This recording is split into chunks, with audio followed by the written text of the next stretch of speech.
ഷാർജയിൽ മലയാളി കുത്തേറ്റ് മരിച്ചിട്ടുണ്ട്. ടിക്ടോക്കിലെ അഭിപ്രായ വ്യത്യാസമാണ് കാരണം എന്ന് പറയുന്നുണ്ട്. സൗദി പോലെയുള്ള രാജ്യത്തുള്ള അതേ നിയമം പിന്തുടരുന്ന ഒരു എമിറേറ്റ്സ് ആണ് ഈ ഷാർജ എമിറേറ്റ്സ്.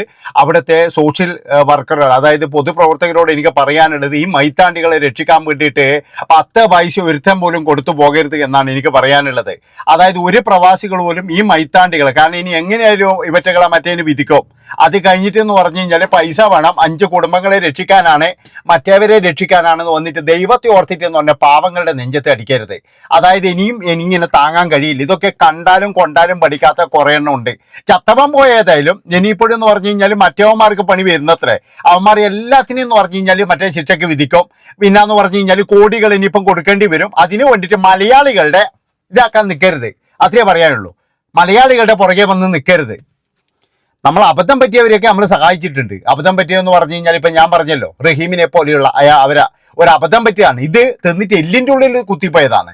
തിന്നിട്ട് എല്ലിൻ്റെ ഉള്ളിൽ കുത്തിയ ഈ ടീമിനൊന്നും രക്ഷിക്കാൻ വേണ്ടിയിട്ട് ഒരു മലയാളികളും 10 പൈസ വെച്ച് കൊടുക്കുകയും ചെയ്യരുത്. അതുപോലെ തന്നെ എന്ന് പറഞ്ഞാൽ ഇന്ത്യൻ എംബസി വരെ ഇവറ്റകളുടെ കാര്യത്തിൽ ഇടപെടരുത് എന്നാണ് എനിക്ക് പറയാനുള്ളത്. നമുക്ക് ന്യൂസിലേക്ക് പോകാം. ഇപ്പോഴും ഞാൻ കണ്ട ഒരു ന്യൂസാണ് കേട്ടോ, എനിക്ക് അത്രയും വൈരാഗ്യം ഉണ്ടായിരുന്നത്. കാരണം എന്താ വെച്ചാൽ എന്തൊക്കെയാ ഈറ്റിങ്ങൾ ഒരു ടിക്ടോക്കിലൂടെ പറയുന്നത്. ഭാഗ്യം അത് ഇന്ത്യയിൽ നിരോധിച്ചത്. മലയാളി കുത്തേറ്റ് മരിച്ചു.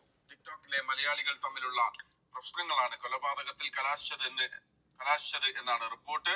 ഇസ്മായിൽ പൊന്നാരം എന്ന ഇബ്രാഹിം കുട്ടി ആണ് മരിച്ചത്. ഷാർജ അൽ നഹദയിലാണ് സംഭവം.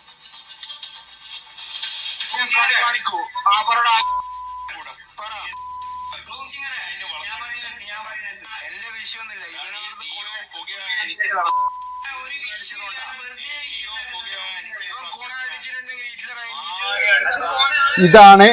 ഇതാണ് ഈറ്റിങ്ങൾ ഈ വിദേശത്ത് പോയിട്ട് ടിക്ടോക്ക് എന്ന് പറയുന്ന മറ്റേതരം പരിപാടിയിലൂടെ കാണിക്കുന്നത്. ഉള്ള കാര്യം എന്താ പറയുന്നത്, ഇതാണ് എന്നില്ല, പെണ്ണ് എന്നില്ല, ഈറ്റിങ്ങൾ ഉപയോഗിക്കുന്ന ഭാഷ എന്നില്ല. എൻ്റെ ഭഗവാനേ, അതെന്ന് പറഞ്ഞു കഴിഞ്ഞാൽ ശരിക്കും നമ്മൾ പോലും മൂക്കത്ത് വിരൽ വെച്ച് പോകും. എന്നിട്ട് അതിന് ചില ഇത് കൊടുത്തിട്ട് ഇനിയിപ്പോൾ എല്ലാം ഇറങ്ങും. ഇപ്പം അതായത് ഇനിയിപ്പോഴും ഇറങ്ങും. അയ്യോ ഇവനെ രക്ഷിക്കൂ, എൻ്റെ വീട്ടുകാരുടെ അവസ്ഥ കാണുന്നില്ലേ. ഞാൻ പറയും ഇത് തിന്നിട്ട് എല്ലിൻ്റെ ഉള്ളിൽ കുത്തിയതാണ്. അല്ലാതെ എന്ന് പറഞ്ഞ ഒരു അബദ്ധം പറ്റുകയോ അല്ലെങ്കിൽ വേറെയൊന്നും പറ്റുകയോ ചെയ്തതല്ല. തിന്നിട്ട് എല്ലിൻ്റെ ഉള്ളിൽ കുത്തുകയെന്ന് പറയുന്നില്ലേ, അതിന് പറ്റിയതാണ്. ഇതിൽ ഉൾപ്പെട്ട എല്ലാ ടീമിനെയും എന്ന് പറഞ്ഞു കഴിഞ്ഞാൽ അവിടെ വെച്ചിട്ട് തന്നെ തീർക്കണം എത്രയും പെട്ടെന്ന്. ഒരു മാപ്പും കൊടുക്കല്ലേ. അതായത് എത്ര പൈസ മേടിച്ചിട്ട് മാപ്പ് കൊടുക്കുക. ഇനി പൈസ മേടിച്ചിട്ടില്ല മാപ്പാണെങ്കിൽ അത് സ്വന്തം വീട്ടിൽ നിന്ന് എടുത്ത് കൊടുക്കണമായിരുന്നു. ബന്ധുക്കൾ പോലും സഹായിക്കാൻ പാടില്ല എന്നേ ഞാൻ പറയുള്ളൂ. അമ്മാതിരി പുളുന്താമാറാന്ന് ഇവന്മാർ. പുളുന്താമാർ എന്തൊരു വൃത്തികേടാ ഇതിൻ്റെ അകത്തോട്ട് വിളിച്ച് പറയുന്നത് അറിയാം. അതായത് ഒരു ജോലിയില്ല, കൂലിയില്ല എന്നാണ് ഞാൻ ആലോചിക്കുന്നത്. കുറേ എണ്ണമുണ്ട്. അയ്യോ പെണ്ണുങ്ങളുണ്ട് ഇതിനകത്ത്. അതാ ഏറ്റവും വലിയ രസമാണ്. ആണുങ്ങൾ മാത്രമല്ല, ഇനി ഇതെത്ര കാണാനിരിക്കുന്ന ഇതുപോലെ ഒരു ബുദ്ധിശൂന്യന്മാർ ലോകത്തില്ലാന്നേ ഞാൻ പറയുള്ളൂ. അത്രയും ഭയങ്കര ബുദ്ധിശൂന്യന്മാരാണ് ടിക്ടോക്കിൽ കുറേ എണ്ണമുണ്ട്. ശരിക്ക് മലയാളികളെ പറയുന്ന കുറേ എണ്ണമുണ്ട്, പറയുന്ന ടീമുകൾ. അതുകൊണ്ട് ഞാൻ പറയാണ് എൻ്റെ പൊന്നു മക്കളെ, ഈ ഷാർജയാണ് സ്ഥലം. ഷാർജ ആയതുകൊണ്ട് തന്നെ എന്ന് പറഞ്ഞാൽ സൗദിയിൽ അതേ നിയമമായിരിക്കുമായിരുന്നു. കാരണം ശരീരത്തിന് കൃത്യമായിട്ട് കിട്ടുമ്പോൾ അത് ശിക്ഷ. അതിനെ കൊണ്ട് കൊടുത്തേക്കല്ലേ. യൂസഫ് അലി സാറിനോട് എനിക്ക് പറയാനുണ്ട്, എൻ്റെ പൊന്നു യൂസഫ് അലിക്ക, ഇങ്ങനെയുള്ള ടീമുകളെ ഒന്നും നിങ്ങൾ രക്ഷപ്പെടുത്തരുത്. പണ്ട് ഇതേപോലെയാണ്. പണ്ട് കുറേ മലയാളികൾ ചേർന്നിട്ട് ഒരുത്തന ഇതേപോലെ എന്തോ ചെയ്തിട്ട് മറ്റേ കച്ചറ കുപ്പയിലങ്ങേറ്റം കൊണ്ടിട്ട് അന്ന് ഇതേപോലെ ഒരുപാട് ദിയാദനം കൊടുത്തിട്ടാണ് ഓനെ രക്ഷിച്ചു വന്നത്. അപ്പൊ ഇവറ്റകൾക്ക് വേണ്ടിയിട്ട് ഇനി ഇറങ്ങരുത്. ഒരു മനുഷ്യന്മാർ പോലും ഇറങ്ങില്ലേ, ഒരു ജാമ്യം പോലും ഇവറ്റകൾക്ക് എടുത്തു കൊടുക്കരുത്. കാരണം എന്താ അറിയോ, അത്രയും ഭയങ്കരമായിട്ടുള്ള ഇതാണ് നടന്നത്. ആർക്ക് വേണ്ടിയിട്ടാണ്, അതാണ് ഞാൻ ആലോചിക്കുന്നത്. കുടുംബത്തിന് വേണ്ടി അധ്വാനിക്കാൻ പോയി കഴിഞ്ഞാൽ അധ്വാനിക്കാം. നമുക്ക് എന്ന് പറഞ്ഞാൽ എന്തെങ്കിലും ഇതുണ്ടെങ്കിൽ നമുക്ക് നല്ല രീതിയിൽ പറയാം. നമുക്ക് അങ്ങോട്ടും ഇങ്ങോട്ടും എന്തെങ്കിലും പ്രശ്നം ഉണ്ടെങ്കിൽ നമുക്ക് രാഷ്ട്രീയം കളിക്കാം, എല്ലാം കളിക്കാം. പക്ഷെ അങ്ങോട്ടും ഇങ്ങോട്ടും ദുബായിലായാലും ഏത് രാജ്യത്തായാലും പോയവർക്ക് എല്ലാവർക്കും മനസ്സിലായി, എല്ലാ സ്ഥലത്തും എന്ന് പറഞ്ഞാൽ എല്ലാ രാഷ്ട്രീയക്കാരും ഉണ്ട്. അവരൊക്കെ എന്ന് പറഞ്ഞാൽ ആ രാഷ്ട്രീയത്തിൻ്റെ സമയം മാത്രം കുറച്ച് സൗഹൃദപരമായിട്ട് തന്നെയാണ് ആ രാഷ്ട്രീയം പോലും അവർ ചർച്ച ചെയ്യാറ്. അല്ലാതെ ഇതെന്ന് പറഞ്ഞാൽ വെല്ലുവിളിയല്ലേ. അങ്ങോട്ടും ഇങ്ങോട്ടും തെറിയും വെല്ലുവിളിയും പിന്നാന്ന് പറഞ്ഞാൽ വിഹിതവും മറ്റേ കുറ്റവും ഒന്നും പാടില്ല, എല്ലാം ഉണ്ടാകുന്നത്. അതിൻ്റെ ഇടയിൽ കുറേ എണ്ണാണ് പെണ്ണായിട്ട് കിടക്കും, പെണ്ണാണായിട്ട് കിടക്കും. കുറേ എണ്ണത്തിന് റിയൽ എസ്റ്റേറ്റ് കച്ചവടമാണ്, കുറേ എണ്ണത്തിന് മറ്റേ എന്നാ പറയേണ്ടത് എന്തൊരു വൃത്തികെട്ട ടീമുകൾ. മലയാളികളെ പണിയെടുക്കുന്ന പ്രവാസികളെ പറയിക്കാൻ വേണ്ടിയിട്ടുള്ള കുറേ ടീമുകളുണ്ട്. ഇനിയിപ്പോൾ ഇവറ്റകളെയൊക്കെ രക്ഷപ്പെടുത്താൻ വേണ്ടിയിട്ട് ആരുടെ പൈസയായിരിക്കും ഉപയോഗിക്കേണ്ടത്, ഈ പാവപ്പെട്ടവൻ്റെ. ഇനിയിപ്പോൾ ഇറങ്ങുവായിരുന്നു, അയ്യോ 5 ആൾക്കാരെ വിധിച്ചിട്ടുണ്ട്, ഇല്ലേ 4 ആൾക്കാരെ വിധിച്ചിട്ടുണ്ട് തൂക്കാൻ വധശിക്ഷ. എങ്ങനെയായാലും നമ്മളെ നാട് പോലെ ഒന്നുമല്ല, പെട്ടെന്ന് തന്നെ എന്ന് പറഞ്ഞു കഴിഞ്ഞാൽ സംഭവം ഇതാവുമായിരുന്നു. അതുകൊണ്ടാണ് ഞാൻ പറയുന്നത് ഇതിൽ ഉൾപ്പെട്ടവന്മാരാ ഒരു കാരണവശാലും രക്ഷിക്കാൻ പോകരുത്. 10 പൈസ കൊടുക്കരുത്. ഒരു എംബസി പോലും ഇടപെടരുത്. കാരണം അത്രയും ഭയങ്കരമായില്ല. കാരണം മറ്റുള്ളതുപോലെയല്ല. നമുക്കൊരു അബദ്ധം പറ്റാം, ഒരു വണ്ടി ഓടിക്കുമ്പോൾ അപകടം പറ്റാം, അല്ലെങ്കിൽ വേറെ എന്തെങ്കിലും ഒരു അബദ്ധം പറ്റാം. അങ്ങനെയൊക്കെ എന്ന് പറഞ്ഞു കഴിഞ്ഞാൽ നമ്മുടെ മലയാളി സഹോദരങ്ങൾ നമ്മൾ രക്ഷിച്ചിട്ടുണ്ട്. പക്ഷെ ഇവറ്റകളുടെ കേസിൽ ഒരാൾ പോലും സഹായിക്കരുത്. കാരണം പണിയെടുക്കാൻ പോയി കഴിഞ്ഞാൽ ജോലി ചെയ്യാതെ കുറേ എണ്ണമുണ്ട് ഇതുപോലെ പളവള മിന്നുന്ന ഡ്രസ്സ് ഇട്ടിട്ട് ടിക്ടോക്ക് താരങ്ങളാണെന്ന് പറഞ്ഞിട്ട് മറ്റുള്ളവനെ പുളിച്ച തെറി വിളിക്കുക, മറ്റുള്ളവരെ കാര്യങ്ങളിൽ ഇടപെടുക. അതുപോലെ തന്നെ എന്ന് പറഞ്ഞാൽ പരസ്യമായിട്ട് ആണുങ്ങളെ വിളിക്കുക, പരസ്യമായിട്ട് എൻ്റെ എടുക്കാന്ന് പറയുക, പരസ്യമായിട്ട് എന്ന് പറഞ്ഞാൽ മറ്റേ പരിപാടിക്ക് വിളിക്കുക, എന്നിട്ട് നാണം കെടുത്തുക, എന്നിട്ട് പറയുക ഞാൻ വലിയ ദുബായിലെ കൊണേണ്ടറാന്ന് പറയുക.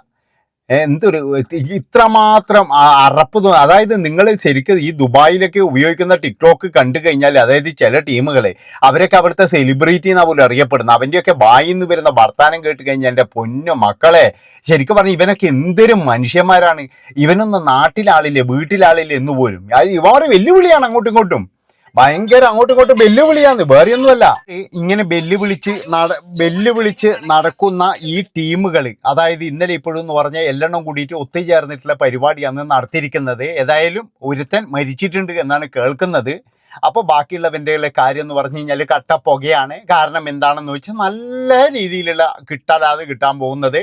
ഇനി അവനൊക്കെ ജയിലടിൻ്റെ ഉള്ളിൽ കിടന്നിട്ട് ടിക്ടോക്ക് നല്ല രീതിയിൽ കളിക്കാം ആരായിക്കഴിഞ്ഞാലും. അതായത് എന്തിൻ്റെ ഇതായാലും തിന്നിട്ട് എന്തിൻ്റെ ഉള്ളിൽ കൂടുപിറ്റ് നിങ്ങൾക്ക് അടിയും പിടിയും കഴിയണമെങ്കിൽ ഇന്ത്യയിൽ എത്ര സ്ഥലങ്ങളുണ്ടോ കിടന്ന്. എന്തിനാ വെറുതെ വിദേശത്ത് ജയിലിൽ പോയിട്ട് ഇങ്ങനെ കിടന്നിട്ട് നരകിക്കുന്നത്? അതാണ് ഞാൻ ചോദിക്കുന്നത്. അതായത് നിങ്ങൾ വിദേശത്താണ് അല്ലെങ്കിൽ ഇതുപോലെ ഒരു രാജ്യത്താണ് എന്നുള്ളൊരു വിചാരം പോലും ഇല്ലാതെ നിങ്ങളൊക്കെ കാണിച്ചു കൂട്ടുന്ന തോന്നിയവാസങ്ങൾക്ക് കണ്ണീര് കുടിക്കേണ്ടി വരുന്ന നിങ്ങളുടെ മാതാപിതാക്കളല്ലേ. താൽക്കാലികമായിട്ട് നിങ്ങൾക്ക് കുറേ പൈസയും കാര്യങ്ങളൊക്കെ ഇതിൻ്റെ അകത്ത് കിട്ടുന്നുണ്ടാകും. തെറി പറയുന്നതിനനുസരിച്ച് എന്ന് പറഞ്ഞാൽ കിട്ടിക്കൊണ്ടിരിക്കുമല്ലോ. കാരണം എന്താണെന്ന് വെച്ചാൽ ഒരുപാടെണ്ണമുണ്ട്. ഒരു വിവരവും ഇല്ലാത്ത കുറേ ടീമുകളുണ്ട്. അതായത് തെറിവിളിയാണ് വലിയൊരു അന്തസ് എന്ന് പറഞ്ഞ് നടക്കുന്ന, അല്ലെങ്കിൽ മുടിയൊക്കെ ഇങ്ങനെ കുടിക്കാൻ നടക്കുന്ന, അല്ലെങ്കിൽ എന്താ പറയുക മറ്റേ ഇങ്ങനെ നടക്കുന്ന കുറേ ടീമുകളുണ്ട്. കുറച്ച് നാണം കെട്ട വർഗ്ഗങ്ങളുണ്ടായിരുന്നു. ഉള്ള കാര്യം എന്താ പറയുന്നതിന് നല്ല പണിയാണ് ഇട്ടിൻ്റെ പണിയാണ് കിട്ടിയിരിക്കുന്നത്. ഇതൊന്നും പറയും ഇനി ഈറ്റിങ്ങൾ നരകിക്കുന്നതാണ് അടുത്തത്.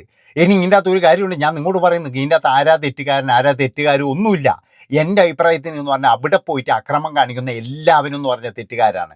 എല്ലാവരും തെറ്റുകാരാണ്. ഇങ്ങനെയുള്ള അടിപിടികൾ കള്ളിന് വേണ്ടിയിട്ടും പെണ്ണിന് വേണ്ടിയിട്ടും അതുപോലെ തന്നെ ടിക്ടോക്കിലോട് വേണ്ടിയിട്ടും എന്തൊക്കെ അലമ്പുകളാണ്. അതിലൊക്കെ എന്ന് പറഞ്ഞു കഴിഞ്ഞാൽ ചാടിക്കൊടുക്കുന്ന ഊളത്തരമുള്ള കുറേ മലയാളി ജമ്മങ്ങൾ മറ്റുള്ള രാജ്യക്കാരെല്ലാം കണ്ട് പഠിക്കും. നിങ്ങളെപ്പോലെ തന്നെയല്ലേ ഇടന്ന്. എന്തിനിങ്ങനെ ഇനിയിപ്പം ഞാൻ പറഞ്ഞ 5 പൈസ ചോദിച്ച് വരരുത്. ഇനി വീട്ടുകാർക്ക് കോടികൾ കൊടുക്കണം, മറ്റവർക്ക് കോടികൾ കൊടുത്താൽ ഒരു മാപ്പും തേങ്ങയും പറഞ്ഞിട്ട് ഇങ്ങോട്ട് വരണ്ട, അനുഭവിക്കണം ഇറ്റുങ്ങൾ. അതാണ് ഇനി ഇറ്റുങ്ങളെ തൂക്കിക്കൊല്ലുമ്പോഴും നമുക്ക് കണ്ടുകൊണ്ടിരിക്കണമായിരുന്നു. അവിടെ പോയിട്ട് തോന്നിയവാസം കളിച്ചിട്ടായിരുന്നു. ഇനിയിപ്പം നാട്ടുകാരെ പിരിവ് എന്ത് കിട്ടിക്കഴിഞ്ഞാലും മലയാളികൾക്കറിയാം, മലയാളികൾ രക്ഷിക്കാനുണ്ട്. ഒരു യൂസഫ് അലിക്ക വന്ന് രക്ഷിക്കുന്നു. ഇതിനൊക്കെ എല്ലാവരും എന്തൊരു ബോധമുണ്ടെന്ന് എനിക്ക് തോന്നുന്നത്. അതായത് എന്ത് പറഞ്ഞു കഴിഞ്ഞാലും അങ്ങേര് കുറച്ച് മനസാക്ഷികളുണ്ട്. കേട്ടോ ഞാൻ പറയുന്നത് അങ്ങേരും രക്ഷിക്കാനേ പോകരുത്. അങ്ങേര് ഒരു മനുഷ്യന്മാർ പോലും ഇടപെടരുതില്ല. അമ്മാതിരി തോന്നിയ വശ തൊട്ടിത്തരാന്ന് ഇവന്മാർ കാണിച്ചത്. നന്ദി, നമസ്കാരം. നിങ്ങളുടെ അഭിപ്രായങ്ങളും നിർദ്ദേശങ്ങളും എഴുതി വിട്ടോ. ബൈ.